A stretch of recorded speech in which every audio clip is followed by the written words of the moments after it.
Setelah pernyataan kemerdekaan Indonesia di tahun 45, kita dihadapkan dengan satu kebutuhan penting, yaitu kebutuhan akan uang, uang Indonesia.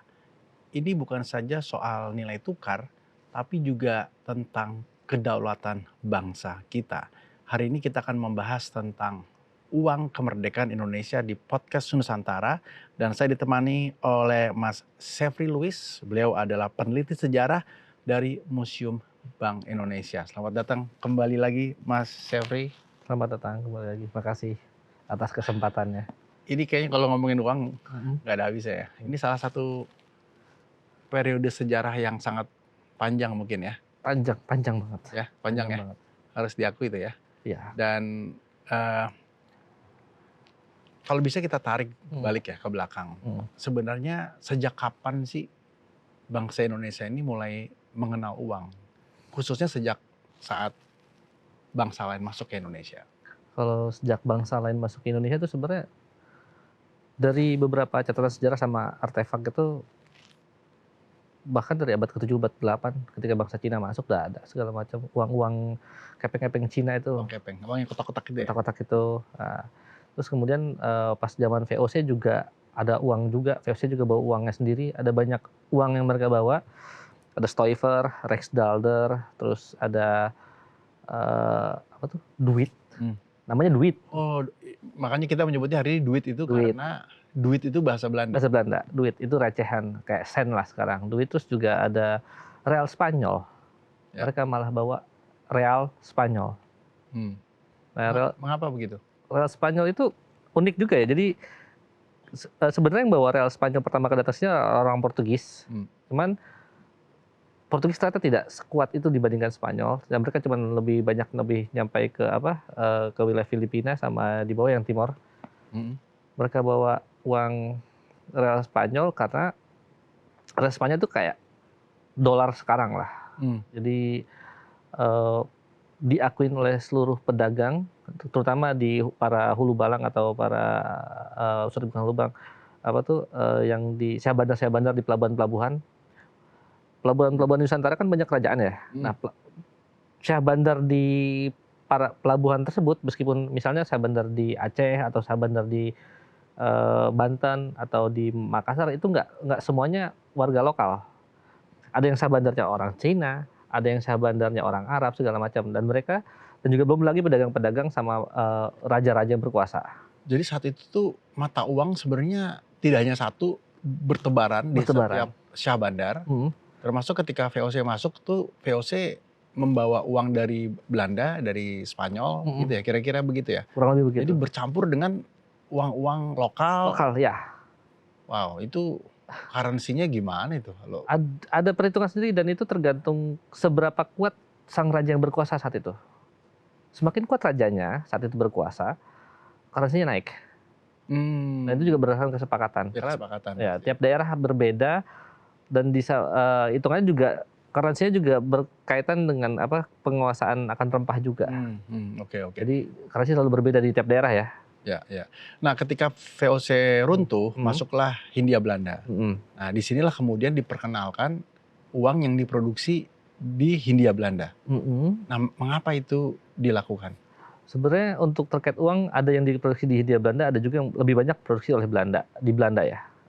Tapi dipergunakan di Hindia Belanda. Ya? Jadi tidak menggunakan uang seperti di VOC waktu itu dengan real Spanyol, tapi kemudian diproduksi khusus buat Hindia Belanda. Ya, ada beberapa. Jadi misalnya kayak tahun 1828 itu berdiri namanya Diafase Bank atau DJB.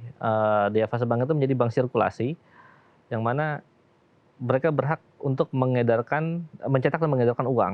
Nah, perlu diketahui saat itu ada dualisme dalam sistem pengedaran uang di Hindia Belanda. 5 gulden ke atas atau 5 gulden ke atas itu dicetak dan diedarkan oleh Diafase Bank. 5 gulden ke bawah dicetak dan diedarkan oleh Departemen Van Financiën. Kalau sekarang kita bahasanya itu kayak Kementerian Keuangan. Nah, yang 5 gulden itu, ini kita harus sadari dulu kondisi masyarakat saat itu ya.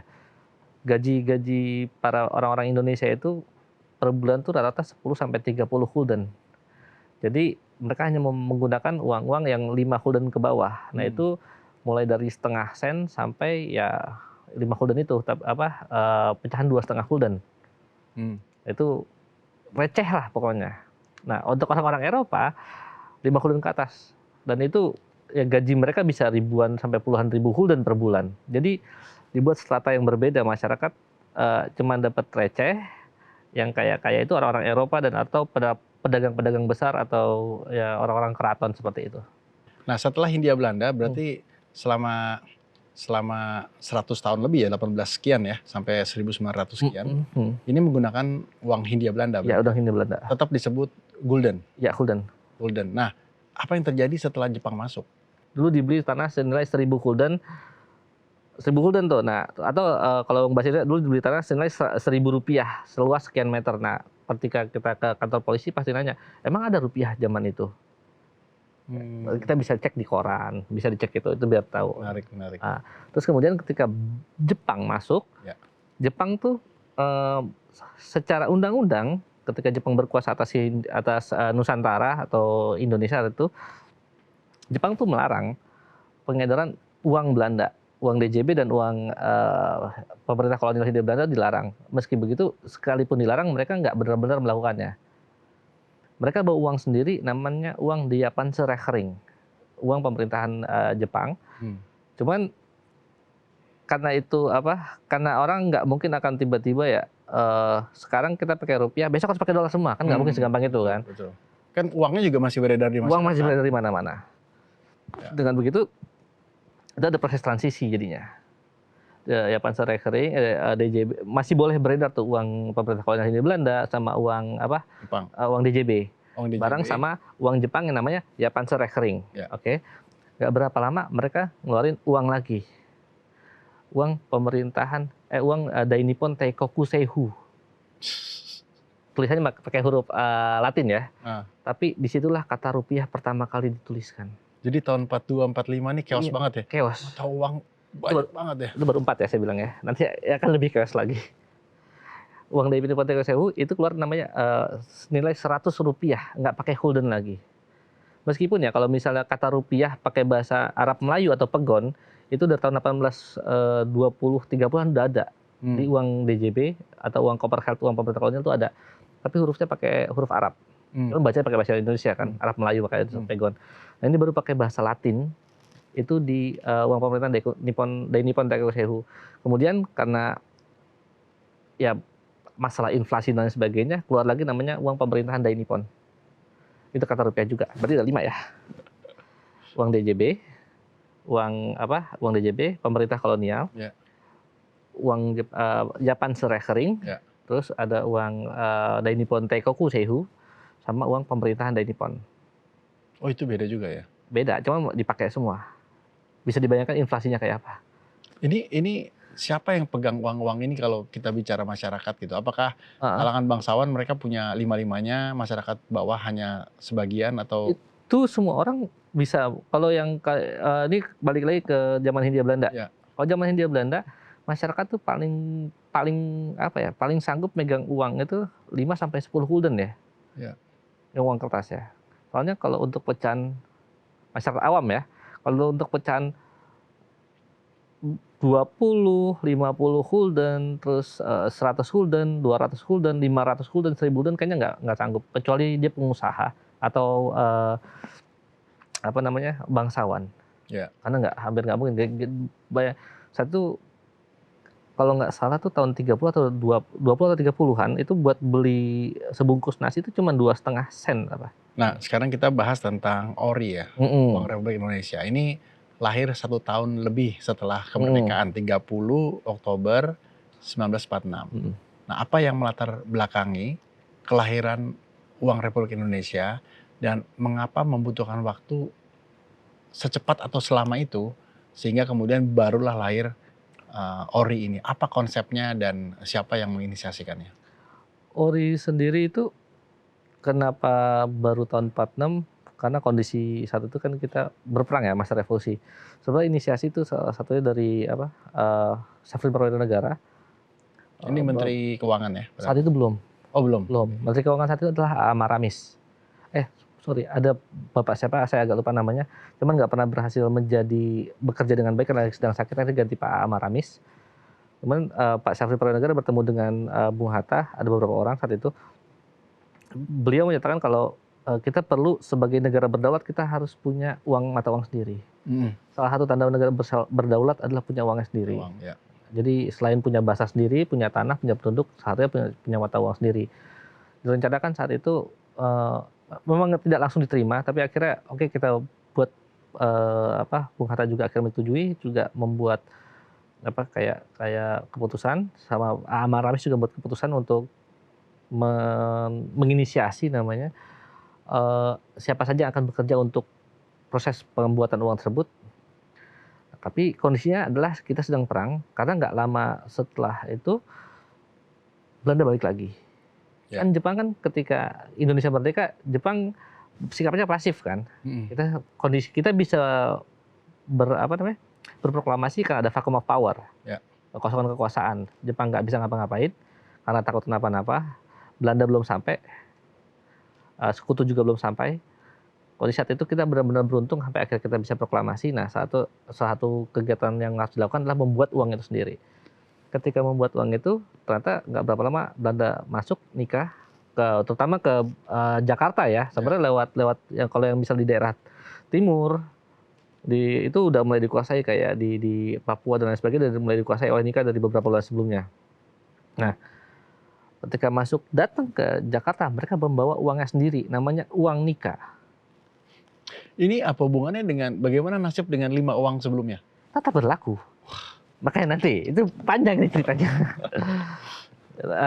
Akhirnya kan meskipun Presiden Soekarno saat itu menyatakan uang nikah nggak berlaku, yang berlaku cuma uang sebelum Jepang masuk. Ya. Tapi masyarakat tetap memakai 5-5-nya. Ya. Dan tentara nikah memaksa masyarakat untuk menggunakan uang nikah.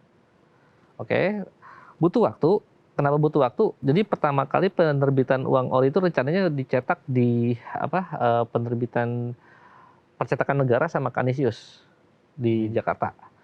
Tapi kan tentara nikah bolak-balik ya, mengganggu. Akhirnya mesin cetak itu dibawa dengan menggunakan kereta api, dipilih ke beberapa tempat, salah satunya di Malang, kemudian di Solo, Jogja, ada tempat lain, itu di Panggul. Mesinnya besar. Itu dari mesin. Ini untuk mencetak uang ya? Ya, mesinnya itu menggunakan mesin cetak koran. Oke. Cetak koran. Bahannya juga masih bahannya ya lokal gitu. Lokal sekali. Bahannya tuh didapat dari pabrik kertas di Jawa Barat. Tintanya juga dari Jawa Barat, dari daerah Padalarang. Nah, itu mereka tuh bergerilya ya, benar-benar bergerilya. Misalnya naik kereta, terus keretanya dihadang oleh tentara nikah. Sebelum dihadang, mereka bawa panggul bawa mesin itu beratnya bisa ratusan kilo. Ketahuan, resikonya mati, dan banyak yang ketahuan. Tapi akhirnya berhasil dibawa ke Jogja. Ada beberapa yang juga berhasil dicetak di sini. Nah, baru tanggal 30 Oktober, Bung Hatta malam-malam itu, 29 Oktober tepatnya, 29 Oktober menjelang 30 Oktober, berpidato di RRI dari Jogja. Ingat saat itu kondisinya adalah ibu kota negara di Yogyakarta. Karena di Jakarta saat itu sedang diteror lah habis-habisan. Perdana Menteri Syahrir aja saat itu hampir meninggal ditembakin sama tentara nikah. Akhirnya dengan segala keputusan, Januari 46, ibu kota pindah ke Yogyakarta. Hamengkubuwono IX membuka tangan lebar-lebar agar para petinggi negara untuk berpindah ke Jogja agar bisa selamat di Jogja. Nah, dari sana tanggal 30 Oktober diumumkan oleh Bung Hatta, kita mempunyai uang sendiri dan akan disebarkan ke masyarakat. Setelah uang ori, kemudian ada lagi uang ori daerah. Ya. Nah, apa itu konsepnya? Tadi saya bilang yang Vanmuk garis-garis tadi itu. Nah, berlaku sama nih di daerah-daerah. Nah, ini kondisinya adalah kita nggak bisa menyebarkan uang tadi. Ori itu nggak bisa disebarkan. Kan tempat pembuatan uang kertasnya kan di Jogja. Akhirnya di Jogja di penerbitan percetakan Kanisius juga, terus juga percetakan Pikiran Rakyat kalau salah itu. Cetaknya malam-malam, orang Belanda mikirnya itu siang-siang itu adalah orang bikin koran. karena kan nggak boleh ketahuan ya. Ya. Akhirnya dicetak ori. Nah, nggak bisa lah dibawa ke wilayah-wilayah, bahkan ke Solo pun agak susah segala macam. Nah, kondisinya adalah saat itu yang menyebarkan ori itu kebanyakan anak-anak. Anak-anak kecil itu main atau bisa bawa sayur, jualan sayur, di atasnya sayur di bawahnya uang kertas. Resikonya padahal kan resikonya serem ya. Orang dewasa mungkin lebih cepat dibunuh atau apapun itu. Tapi kalau anak-anak mungkin orang Belanda nggak bakal menyangka. Meskipun begitu nggak pernah kita bisa berhasil menyebarkan ori ke berbagai wilayah di Indonesia. Dari situ akhirnya pada Desember 1947 pemerintah Indonesia memberikan hak atau izin kepada pemerintah daerah untuk mencetak dan mengedarkan uangnya Pemerintah sendiri. daerah ini pemerintah daerah yang mampu berarti. Yang mampu. Akhirnya banyak pemerintah daerah terutama di Pulau Sumatera dan Pulau Jawa, Sumatera paling banyak sih, itu mencetak dan mengedarkan uangnya sendiri. Bentuknya macam-macam, kualitasnya macam-macam. Ini ada semua di Museum Bank Indonesia? Enggak semua sih. Nah ini sampai kapan Mas keberadaan uang-uang ini? Nah kita perlu tahu dulu jumlah totalnya aja ada berapa. Tadi saya bilang ya. Ya, tadi Uang DJB, 6. ini uang DJB, uang apa? Uang pemerintah kolonial, uang Jepang, Japan Serekering, dan Nippon Teikoku sama pemerintah Nippon, uang nikah, ori. Oh ya, saya lupa. Ada ori nanti dulu. Nah, ketika Belanda akhirnya datang sini sama nikah, DJB disuruh buka kembali, kan sempat ditutup oleh pemerintah Jepang, buka kembali, mereka membawa uangnya sendiri, namanya uang DJB Federal. 8. Nah ini nikah. Uang nikah. Ori sama uang nikah ya itu ya. Ya ada 8 jenis mata uang yang beredar saat itu. Dan itu kacau. Uang Orida ada berapa? Jumlahnya kurang lebih 130-an. Wow. Jadi sebegitu banyak, sebegitu rumit. Dan itu tetap berlaku sampai tahun 49, sampai berakhirnya KMB. Jadi selama 4 tahun setelah kemerdekaan tuh chaos. Chaos banget ya uang. Chaos untuk uang chaos. Ori pun ada 5 seri. Wow. Belum lagi uang palsu. Jadi karena kualitas kita dibandingkan dengan uang nikah kualitas sangat jauh, maksudnya mereka mencetak kayak uang nikah itu dicetak di American Printing Money. Uang DJB dicetak di Belanda.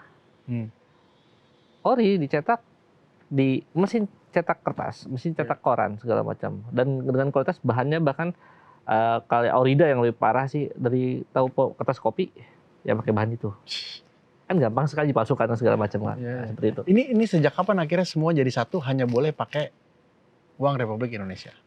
Masih bertahap lagi. Bukan setelah KMB itu? Setelah KMB itu karena kita ada RIS kan setelah itu. Nah, setelah KMB ada RIS namanya kan. Republik Indonesia Serikat. Republik Indonesia Serikat kan kita terbentuk RIS. Tapi kan itu semua akhirnya uang cuma boleh ori sama uang DJB sama uang Jepang segala macam. DJB Federal, terus uang pemerintah kolonial masih beredar. Akhirnya ada RIS. RIS ternyata cuma berlaku selama 7 bulan. Karena tanggal 17 Agustus 1950 RIS dibubarkan, kita kembali ke NKRI. Terus kemudian juga di tengah-tengah itu ada namanya Gunting Safrudin. Ya, kenal itu. Cerita sedikit tentang itu. Gunting Safrudin itu benar-benar secara literal menggunting uang. Jadi setelah Orida dan Ori dilarang peredarannya, dihapuskan peredarannya dengan adanya uang RIS, tapi kan masih ada uang kertas Jepang dan Belanda itu. Nah, uang Gunting Safrudin itu membagi uang dengan pecahan 5 gulden ke atas, digunting bagi 2. Yang sebelah kanan itu untuk ada namanya untuk kayak kertas saham itu bon aku lupa lagi namanya. Sebelah kirinya itu itu jadi kayak bon untuk yang nanti akan ditukar oleh negara setelah beberapa tahun. Oh, jadi ini kayak surat utang negara. Jadi dipegang satu. Yang sebelah kanan buat bayar itu. Sebelah kirinya disimpan dan nilainya benar-benar dibagi setengah. Jadi dari tahun 45 itu sampai 68 kira-kira ya. Itu chaos soal uang tuh. Chaos. Baru 68 kita baru boleh, yang lainnya dilarang, pelan-pelan uang ditarik. Iya. Baru mulai bisa. Hanya BI. Hanya BI tahun 68. Sampai saat ini. Wow. Ini baru sekali kita ngobrol soal uang tapi deg-degan ya dengarnya. Lu bayangkan gimana ada orang kelaparan segala macam kondisi seperti itulah. Dan bayangin kalau kita melakukan transaksi pada saat itu ya zaman perang, bayar, terus saya nggak punya gulden, bayarnya pakai uang nikah aja boleh nggak? Iya. Oh ya boleh gitu. Boleh. Terus dia terima, nggak sengaja pulang lewat jalur Ya, yang bukan seharusnya. bukan gitu ya. seharusnya. Resikonya benar-benar mati kok. Wow. Belum lagi yang pemalsuan mata uang segala macam. Ya lebih dari 21 tahun ya. Iya. Apa yang kita bisa pelajari dari pelajaran dari cerita ini, dari sejarah ini? Wah. Uang itu benar-benar identitas bangsa ya, kayak rupiah itu identitasnya nasional. Jadi kita tuh bahkan berjuang untuk uang pun sampai sekarang kayak di Bank Indonesia itu ada program yang membawa uang-uang baru tuh ke wilayah 3T, terdepan, terluar, terjauh di Pulau Indonesia, bekerja sama dengan Angkatan Laut untuk membawa uang baru untuk menukarkan. Karena di wilayah tersebut kadang-kadang kan kayak ada uang-uang asing yang masuk. Nah, kita terus menjaga itu. Mas Syafri, saya sungguh terharu sekali dengar cerita ini. Terima kasih sudah berbagi. Sama-sama. Ribuan nyawa ya, mungkin puluhan ribu nyawa meregang hanya karena uang dan memperjuangkannya. Ini jelas sejarah dan narasi yang harus kita jaga dan kita ceritakan ke generasi berikutnya. Di Museum Bank Indonesia sendiri buka kapan? Setiap hari apa? Apa yang bisa kita lihat di sana? Museum Bank Indonesia sendiri itu dibuka tiap hari Selasa sampai Minggu, kecuali hari Senin dan libur nasional. Ya. Kita melihat selain arsitektur DJB, Museum BI itu dari dulunya kantor pusat di Ava Bank, kemudian akhirnya ya menjadi kantor BI dan sekarang akhirnya digunakan sebagai museum. Kita bisa melihat arsitekturnya dan juga terutama koleksi numismatik. Koleksi numismatik kita itu dari abad ke-7 kurang lebih sampai saat ini. Kita bisa melihat sejarah bagaimana uang itu dari sekeping uang kita bisa tahu sejarah Indonesia itu seperti apa, bagaimana Indonesia bisa terbentuk. Misalnya kayak ada namanya uang ma yang sebesar biji jagung itu dari Kerajaan Kediri. Kita bisa dari uang itu kita bisa tahu kalau uang ma itu dipergunakan dulu untuk beli apa segala macam. Ya. Sejarahnya banyak banget sejarah. Ada uang yang dipergunakan untuk perkebunan yang cuma namanya uang token yang cuma bisa dipergunakan di perkebunan. Jadi itu gaji orang, tapi ketika dia keluar dari perkebunan itu dia nggak bisa menggunakan uang tersebut. Jadi harus pakai uang itu. Harus pakai uang itu. Perbudakan modern. Ini kita bicara berapa hari ya kalau mau lihat? Banyak sekali. Kalau mau ngabisin waktu bisa 2-3 hari lebih. Bisa 2-3 hari. Banyak banget. Itu kalau tahu perbudakan modern itu dari uang token itu ceritanya lebih sadis lagi. Lebih mengerikan lagi. Banyak koleksi yang kita bisa lihat kok. Buku-buku sejarah segala macam. Sekali lagi terima kasih Mas Syafri Lewis, peneliti sejarah di Museum Bank Indonesia. Demikian kita belajar banyak ya hari ini tentang bagaimana uang, soal kedaulatan dan soal perjuangan. Sehingga kita bisa sadar bagaimana kita harus menyintai negeri ini setulus-tulusnya. Anda bisa menyaksikan tayangan ulang kami di YouTube channel dengan nama Podcast Nusantara. Dan silakan unduh dan saksikan tayangan inspiratif kami lainnya hanya di DAE Plus. Podcast Nusantara, hidupkan cinta Indonesia.